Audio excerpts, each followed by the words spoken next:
नमस्कार दोस्तों, स्वागत है आपका इस कार्यक्रम के अंदर। मैं हूं आपका दोस्त और होस्ट दिनेश किबोरा।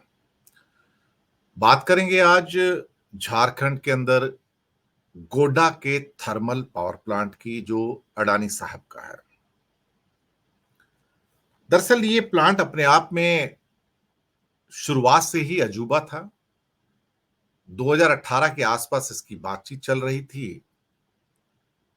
जून 2023 में इसे प्रोडक्शन स्टार्ट होता है। 1600 मेगावाट प्रोजेक्ट का ये थर्मल पावर प्रोजेक्ट अपने आप में शुरुआत से ही देखा जाए तो संशय के घेरे में था, यानी कि शक के घेरे में था। दरअसल अडानी साहब एनर्जी के फील्ड में तो हैं, लेकिन वो हाइड्रोजन, ग्रीन एनर्जी, लेकिन थर्मल एनर्जी के अंदर खैर। लेकिन ये प्रोजेक्ट बनाया भारत में जा रहा था, लेकिन इसकी बिजली जो सप्लाई होनी थी सारी की सारी, वो बांग्लादेश को होनी थी। अब सवाल ये पैदा होता है कि फिर तो इसको कहीं भी बना सकते हो। कहीं क्यों बना सकते हो? उसके पीछे कारण है। थर्मल पावर प्लांट मतलब कोयले के ऊपर आधारित या कोयले के ऊपर चलने वाला एक ऐसा प्लांट जो बिजली पैदा करता है। अब इसको झारखंड में जो जहां पर कोयले की खानें बहुत हैं, उसके पिट हेड पे लगाया जाना और इस प्लांट के लिए हजारों लाखों पेड़ों को काट दिए जाना। लेकिन फिर उसके बाद एक शर्त रखना कि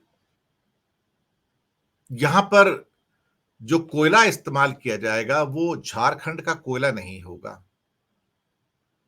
अजीब सी कहानी है ना, कि कोयला इसका ऑस्ट्रेलिया से आएगा जो अडानी साहब की खाने हैं, और उस कोयले का इस्तेमाल किया जाएगा। तो यहीं से कंट्रोवर्सी स्टार्ट होती कि भाई आप फिर झारखंड में ये प्लांट क्यों लगा रहे हो, कहीं और लगा लो जहां कोयला नहीं मिलता है। तो जो कोयले की खाने हैं उसके आसपास आपने प्लांट क्यों लगाया? खैर, ये एक कहानी थी। दूसरी कहानी बांग्लादेश के साथ एग्रीमेंट की थी कि बांग्लादेश इतने हाई स्तर की बिजली, इतने हाई प्राइस्ड बिजली, इतनी हाई कीमत की बिजली क्यों खरीदेगा। लेकिन चूंकि मोदी जी और शेख हसीना की दोस्ती थी, तो बांग्लादेश में भारी विरोधों के बावजूद, जो कि बीएनपी हो, जमाते इस्लामी हो और अन्य कई अंग थे, कई और एक्सपर्ट्स थे, कि भाई आप जितनी बिजली, जो लागत हमारी बांग्लादेश में पड़ती है, उससे कई गुना ज्यादा लागत पर हम इंडिया से बिजली क्यों खरीदें, वो भी अडानी के प्लांट से। लेकिन साहब, मोदी साहब जिद पे आ जाएं और अडानी साहब जिद पे आ जाएं तो कोई क्या कर सकता है। बस एक ही गलती हो गई यहां पर कि इंडिया में होता और इंडिया में सप्लाई होता तो मोदी जी को तो चैलेंज करने वाला कोई है नहीं, ना कोई अडानी को चैलेंज करने वाला है। लेकिन इसमें एक दूसरा देश आ जाता है, बांग्लादेश। शायद एग्रीमेंट करने के समय ये भूल गए कि अगर कभी वहां सत्ता परिवर्तन हो गया तो क्या होगा, तब इस प्लांट का क्या होगा। शायद एक मन में एक बात चल रही होगी शेख हसीना के और मोदी जी के, हम तो यहां हमेशा के लिए हैं, हम तो यहां परमानेंट हैं, हम कोई उन लोगों में से थोड़ी है जो आए हैं तो फिर सत्ता छोड़ के चले जाएंगे ना। मोदी ने सोचा कि हम आया हूं तो अब तो मैं तो जब तक जिंदा हूं और 100 वर्ष की मेरी आयु है तो मैं तो 100 वर्ष तक यहाँ इंडिया में प्रधानमंत्री बनकर रहूंगा, भैया मुझे कोई हिलाने वाला थोड़ी है। और शेख हसीना के तो चुनाव ही ऐसे होते जहां सामने बीएनपी वगैरह जो खड़े ही नहीं होते हैं, चुनाव ही नहीं लड़ते हैं। और फिर जब चुनाव नहीं लड़ता तो जीतना इन्होंने ही है, तो विरोध कौन करेगा भाई। कहने को शेख हसीना के अंडर में एक अर्थव्यवस्था भी थोड़ी अच्छी हो गई, थोड़ी बहुत अर्थव्यवस्था भारत की भी अच्छी हुई, कर्जा बहुत हो गया, कर्जा बांग्लादेश में बहुत चढ़ा। कर्जा लो और घी पियो, यही हो रहा था। अल्टीमेटली लगभग 15,000 करोड़ का ये प्लांट बनाया गया। लेकिन 15,000 करोड़ के प्लांट में इनकी चालें खत्म नहीं हुई। बांग्लादेश को पटाया, साइन करवा लिया, वहां की जो विरोधी पक्ष थे उनके नाराज किया, बोलते चिंता मत करो हम लोग हैं ना। उसके बाद भारत में पहली बार ऐसा हुआ कि इस प्लांट को, गोडा के प्लांट को एसईजेड में कन्वर्ट कर दिया गया। एसईजेड क्या होता है? Special economic zone. आप कहोगे भाई स्पेशल इकोनॉमिक जोन, उसमें भी थर्मल पावर प्लांट, ऐसा कभी सुना नहीं। और जिन लोगों ने एसईजेड का नाम नहीं सुना भारत में, तो उनको मैं बताऊं कि एसईजेड का मतलब होता है special economic zone. Special economic zone का जो भी भारत के अंदर एरियाज हैं, ईयर मार्क्ड हैं, उन सबको फॉरेन टेरिटरी ट्रीट किया जाता है। होते नहीं है लेकिन ट्रीट किया जाता है। यानी कि जो भी सामान वहां पर कैपिटल गुड्स के रूप में जाएगा, मशीनरी वगैरह जाएगी, बनने के लिए कंस्ट्रक्शन होगा, वो सब टैक्स फ्री होगा। यानी कि अगर हमने कोई मशीनरी उसमें विदेश से मंगाई तो उस पर कस्टम्स ड्यूटी नहीं लगेगी, क्योंकि आपका एसईजेड का एरिया है ये। इवन भारत से भी जो मशीनरी जाएगी वो भी जीएसटी फ्री होगी, उस पर भी टैक्स नहीं लगेगा। 18% से लेके 28% तक मशीनरी के ऊपर टैक्सेस हैं, इंपोर्ट के 5 से 10% टैक्सेस हैं। तो जी एक षड्यंत्र रचा गया मोदी जी और अडानी के द्वारा, इसको एसईजेड में कन्वर्ट कर दिया गया। ये भारत के इतिहास में पहली बार हुआ साहब। उस ढंग से इस 15,000 करोड़ के प्लांट में करीब करीब 10-12 हजार करोड़ की मशीनरी होगी। उसके ऊपर 2-3-4 हजार करोड़ के जो प्लांट के ऊपर जो टैक्सेस आने थे, ड्यूटीज आनी थी, तो सारी एग्जम्प्ट हो गई। तो पहले उसका फायदा ले लिया, तो बेईमानी तो वहीं से शुरू हो गई, षड्यंत्र वहीं से शुरू हो जाता है। अब दूसरा ये था कि भाई इसका 15,000 करोड़ आएगा कहां से? अडानी के पास तो 15,000 करोड़ था नहीं। अब फैसला किया गया है कि इसमें लगभग 4,500 करोड़ तो अडानी साहब डालेंगे और बाकी 10,500 करोड़ सरकार डालेगी। यह सरकार के अंग हैं पावर फाइनेंस कॉर्पोरेशन और आरईसी, ये दोनों हैं बराबर बराबर 50-50% से पैसे डालेंगे, 5,500 करोड़। उनके पास पैसे कहां से आएंगे? उनके पास पैसे बैंक से आएंगे। अब वो पैसे दिलवा दिए गए। अब अडानी साहब के पास खुद के 4,500 करोड़ नहीं है, तो उन्होंने कहा कि मुझे बैंकों से लोन दिलवाओ ताकि मैं अपनी इक्विटी पार्ट जो है 68-32 का, उसमें 32 का पार्ट मैं कहां से लाऊं? मोदी जी तो दोस्त ठहरे ना, दयावान है, दिल दरिया सागर है भाई साहब उनका। तो कहता तुम्हारे लिए तो सब कुछ करेगा, 15,000 करोड़ क्या 50,000 करोड़ लेके आ जाऊंगा तुम्हारे लिए। तो करवा दिया, बैंकों को बोल बुला के उनसे भी दिलवा दिया, थोड़ा बहुत उन्होंने अपना ले लिया। मिल मिला के साहब 15,000 करोड़ का प्लांट खड़ा कर दिया। वही नहीं, एक 25 साल का एग्रीमेंट करवा दिया बांग्लादेश से, power purchasing agreement. Power purchasing agreement. अब ये पावर परचेजिंग एग्रीमेंट तो हो गया, और वो भी बहुत हाई रेट पे।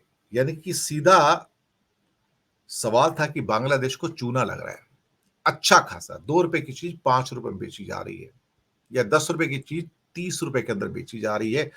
और अडानी जी को चाहिए था बम्पर प्रॉफिट, बम्पर प्रॉफिट, ऐसा प्रॉफिट कि 10 के ऊपर 20 का प्रॉफिट। फिर एक और कानून पास करवा लिया गया अडानी जी के द्वारा। मोदी जी तो तैयार बैठे थे ना कि जितनी बिजली, 100% बिजली जो पैदा होगी वो बांग्लादेश को जाएगी। वो एक अलग मुद्दा है कि उसकी जो ट्रांसमिशन लाइंस हैं, उसके लिए जो जमीन खरीदी गई, उसके भी बहुत लफड़े मसले हैं। मैं आपको बताऊं, जहां पे खंबे लगाए गए थे बिजली के बड़े बड़े, जहां से बिजली जाती है, वहां भी बड़ी गुंडागर्दी हुई है, बहुत जबरदस्त गुंडागर्दी हुई है वहां पे। खैर वो अलग बात होगी, उसको जाने दीजिए। अब जी पूरा थर्मल पावर प्लांट एसईजेड बन गया, बन गया। 2023 जून में बिजली बननी भी शुरू हो गई, जानी शुरू हो गई, महंगे रेट पे होना शुरू हो गया। बहुत ही बढ़िया हो गया सर। 25 साल का एग्रीमेंट कर लिया। अब इनको थर्मल पावर प्लांट चलाने का तो अनुभव था नहीं। अब सोच रहे थे इसमें से मेरे को कामधेनु गाय है तो बहुत पैसा मिलेगा, जबकि एनटीपीसी बेचारा इतना पैसा नहीं कमा पाता। अल्टीमेटली बांग्लादेश में बहुत विरोध हुआ, लेकिन शेख हसीना ने किसी की बात सुनी नहीं और मोदी जी अपने मित्र के साथ खुशियां मनाते रहे, अडानी साहब के साथ। तो इस ढंग से झारखंड का प्रसिद्ध गोड्डा पावर प्लांट आता है, जिसमें 100 किस्म की कंट्रोवर्सीज, लेकिन हर कानून को तोड़ मरोड़ के ये सारे काम किए गए। चलिए साहब, दोस्त हैं, बहुत याराना लगता है? शोले का डायलॉग था ना, बहुत याराना लगता है, बस वही है। पर कभी कभी क्या होता है ना कि man proposes and God disposes. अभी ये बांग्लादेश कोई भारत का एक राज्य थोड़ी था कि भैया बात नहीं बनी तो गवर्नर बदल दो, मुख्यमंत्री बदल दो, बदल ही सकते तो एमएलए एमपी खरीद लो, सरकार बदल दो, वो भी बस नहीं लगता तो राष्ट्रपति शासन लगा दो, फिर भी बात नहीं बने तो राज्य को तोड़ दो, दो टुकड़े कर दो, राज्य को यूनियन टेरिटरी बना दो, उसके राइट्स ऊपर कर दो, जो चुना हुआ मुख्यमंत्री वहां पे होगा उसको चपड़ासी बना दो। ये तो मोदी जी के बाएं हाथ का काम था। अडानी जी को पता था मोदी है तो मुमकिन है। पर यहां मसला आ गया दूसरे देश का भाई साहब। बस मोदी जी इस बात का तस्वुर नहीं कर पाए कि इस साल जब चुनाव हुए बांग्लादेश के और शेख हसीना फिर जीत गई तो मोदी जी ने जी भर के बधाइयां दी, लेकिन जनता तो उबल रही थी ना नीचे। बस मोदी जी को वही नजर नहीं आया। मोदी ने सोचा जनता क्या है, जनता तो मूर्ख है, जनता तो गायनिया पिग्स है, जनता तो भेड़ बकरियां हैं, उनको तो कैसे भी डील किया जा सकता है, जनता की औकात क्या है। बस मोदी जी ये भूल गए कि जनता सड़क पे आ जाए ना तो फिर शासक भी देश छोड़ के भाग जाते हैं। लंका में देखा, राजा पक्ष भाग गया, यहां शेख हसीना भाग गई। ये मोदी जी ने सोचा नहीं था। क्या पता भारत में कभी ऐसा आ जाए, और क्या पता भारत में भी लोग सड़कों पे आ जाएं और फिर वही हो जो श्रीलंका में हुआ और बांग्लादेश में हुआ। चलिए, कोई बात नहीं।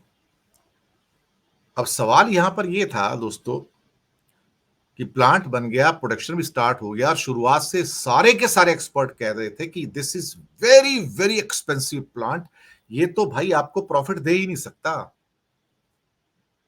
लेकिन ऑस्ट्रेलिया से कोयला लाना था, उस कोयले को ड्यूटी फ्री करवा लिया, मशीनरी ड्यूटी फ्री करवा ली, एसईजेड में कन्वर्ट करवा लिया, और फिर कानून बदलवा दिया कि जो मुझे इनकम प्राप्त होगी बांग्लादेश से उसके ऊपर टैक्स नहीं लगेगा, क्योंकि एक्सपोर्ट की इनकम काउंट होगी। वो भी हो गया साहब।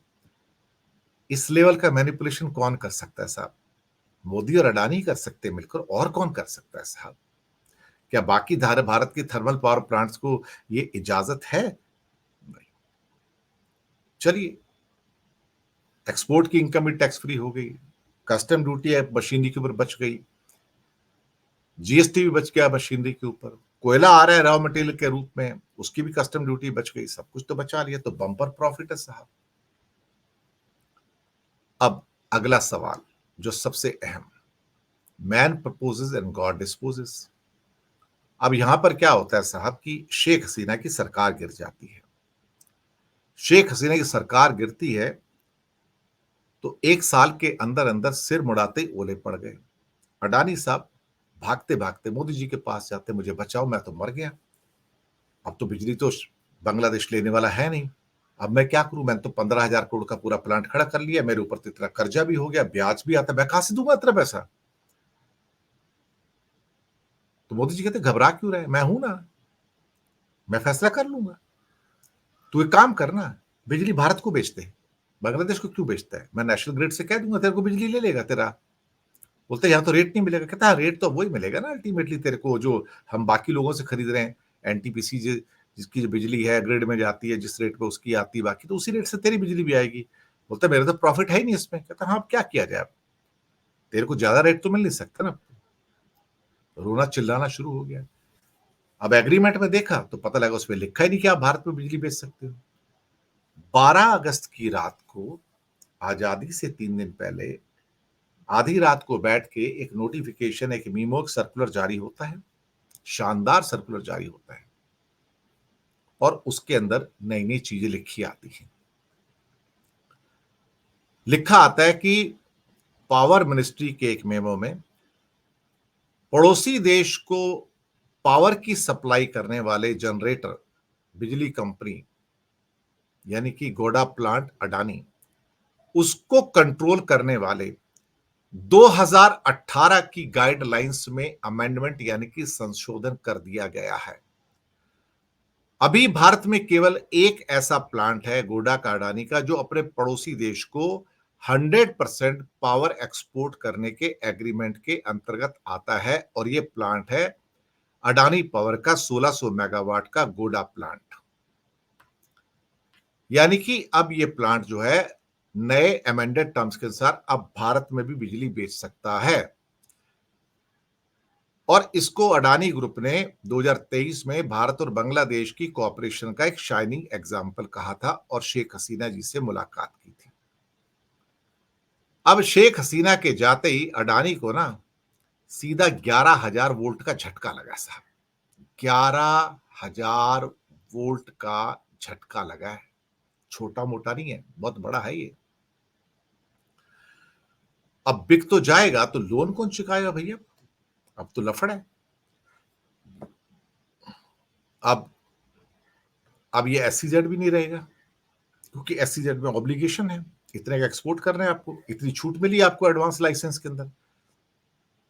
कोयले के आयात पर कस्टम ड्यूटी नहीं लगती, वो छूट मिली है। मशीनरी के आयात पर या इंडिया से आयात पर उसको आयात गिना जाता है, उस पर टैक्सेस नहीं है बिल्कुल भी, तो सारे पैसे भरने पड़ेंगे, तो 3-4 हजार करोड़ वो भी हो जाएंगे। यानी कि अब चारों तरफ से देखा जाए तो चोट पे चोट पे चोट पे चोट पे चोट लग रही है इनको। अब क्या किया जाए? अब ऑलरेडी रोना धोना शुरू हो गया है। जैसे वो दाह संस्कार होता है ना, किसी का अंत्येष्टि होती है, लोग आते हैं बेचारे रोते हैं, कोई मर गया चला गया उसका दाह संस्कार करना है तो लोग चिल्लाते हैं रोते हैं। बस अब अडानी रोना शुरू कर दिया है कि मेरे को छुटकारा दिलाओ इस प्लांट से, मेरे को छुटकारा दिलाओ। अब थोड़े दिनों में क्या होगा ये हम कल्पना कर सकते हैं क्रोनोलॉजी के अनुसार कि अडानी कहेगा भाई मेरे को ये प्लांट ले लो, आप मोदी जी प्लांट ले लो, आप एनटीपीसी को या किसी को बोलो ये मेरा प्लांट खरीद लो भाई, मेरे बस की नहीं है चलाना, और मेरी जितनी लाइबिलिटी हो चुकी है, इतने ब्याज हो चुके हैं, उसके साथ में बेचो उसको आप। तो मोदी जी कहेंगे कोई बात नहीं, मैं एनटीपीसी से बोलता हूँ, नेशनल थर्मल पावर कॉर्पोरेशन, इस प्लांट को खरीद लो और अडानी को पैसे दे दो लोन काट के। यही होगा। यानी कि अडानी की लायबिलिटी को दरअसल एनटीपीसी को सौंप दिया जाएगा और चूना लगेगा आपको और मुझको। मोदी क्या है, मोदी झोला उठा के निकल जाएगा, लेकिन अडानी को फ्री करके जाएगा कि तेरे ऊपर चोट नहीं लगेगी, तू मजा कर बैठ, तेरा प्लांट व्लांट कुछ नहीं है। लेकिन मुझे लगता है कि अगर यहां पे अगर सत्ताधीश ने फिर अडानी को सपोर्ट किया और एनटीपीसी से कहा या किसी और भारत सरकार के अंग से कहा कि इस प्लांट को खरीद लो क्योंकि अब अडानी इसको अफोर्ड नहीं कर सकता, तो बस ये समझ लीजिएगा कि गजब हो जाएगा। लेकिन अडानी को सपोर्ट करने के लिए मोदी कोई भी कानून तोड़ सकते हैं, कोई भी नया कानून बना सकते हैं, और ये अभी 2024 का और पिछले 2-3 सालों को मिला लो तो भारत का सबसे बड़ा षड्यंत्र है, सबसे बड़ा स्कैम है, सबसे बड़ा फ्रॉड है, जिस फ्रॉड को अडानी, मोदी और शेख हसीना ने मिलकर भारत की जनता के ऊपर किया है। फ्रॉड किसने किया है? शेख हसीना, मोदी और अडानी तीनों ने मिलके ये फ्रॉड किया भारत की जनता के साथ, और ये फ्रॉड किया बांग्लादेश की जनता के साथ कि बांग्लादेश की जनता का खून कैसे चूसना है, 1 रुपए का माल 3 रुपए में बेच के, और भारत को कैसे चूना लगाना है, ये अडानी ने किया है गोडा का पावर प्लांट। ये है कहानी सारी की सारी।